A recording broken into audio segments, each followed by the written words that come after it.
Astro here with an update on, it's been a while, progress, the whole frozen shoulder issue and carpal tunnel, all that crap. Let's get some tunes up in here first.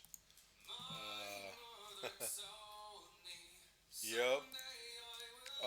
So yeah, uh, one good exercise that I started out with a couple of months ago that has been yielding amazing results um, for the whole shoulder and the deltoids and also the lats and a little bit the trapezoids and the rhomboids is shoulder presses in a doorway and just kind of getting the whole deltoid kit, upper back activated, and just stand there and kind of shift your weight, get your feet separated a little bit so you angle the back.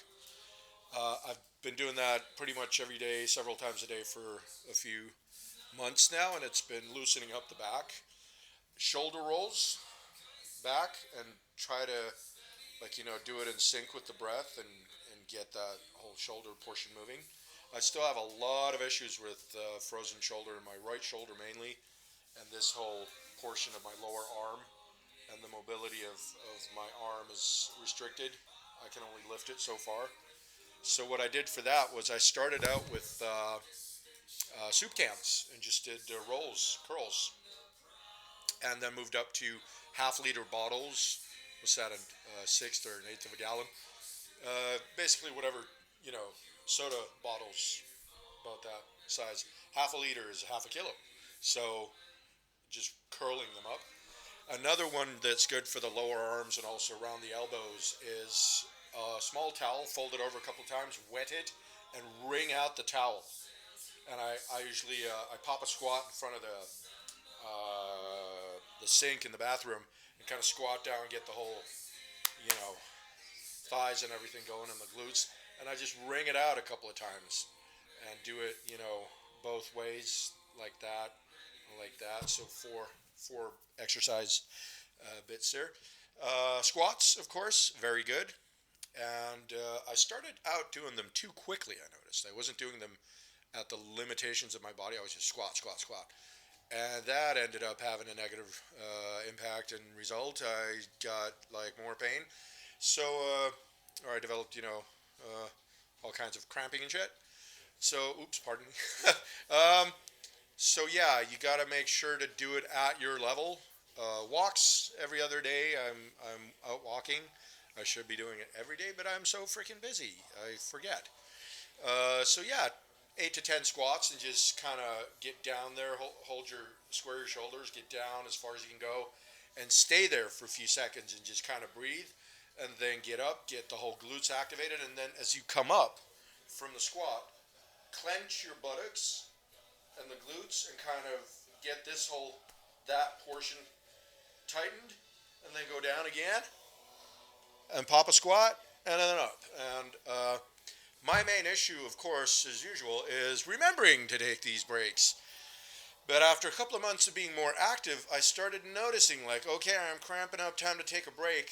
And I kind of got over the whole, like, if I'm sitting in an active chat or if I'm, interfacing with someone or doing some research that's challenging, I would, a few years ago when I tried getting on an exercise routine, I'd be pulled back to that. And I'd be, I don't want to miss something, especially if there's stuff going on that's live.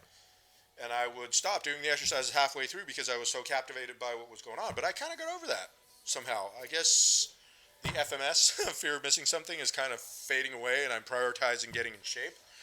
So yeah, what else? Oh yeah, yoga poses. The cat, which is just standing on all fours and kind of, no, that's the cow. Arching your back like that and getting your glutes kind of stretched and angling your pelvis a little bit to the left, a little bit to the right.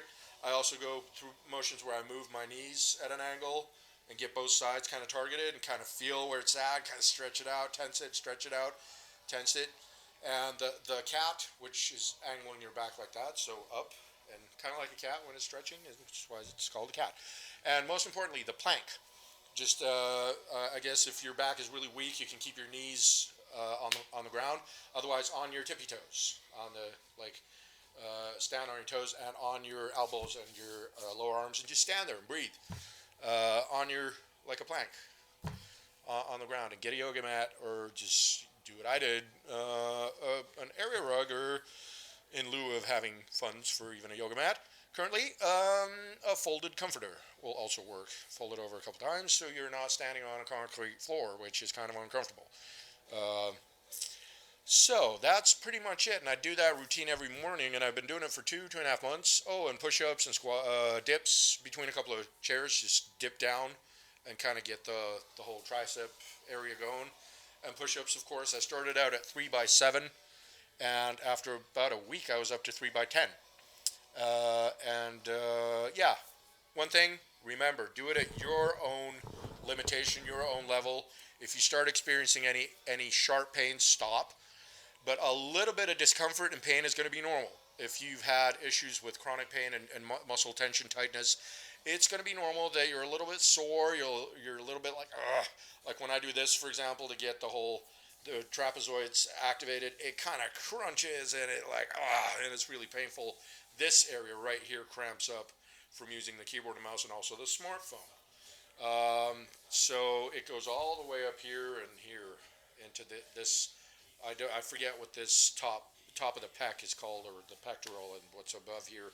But the trapezoids, the rhomboids back here, rhomboida majora and minalis, will cramp up, and I still have like a chronic cramp back there that I can't quite get out.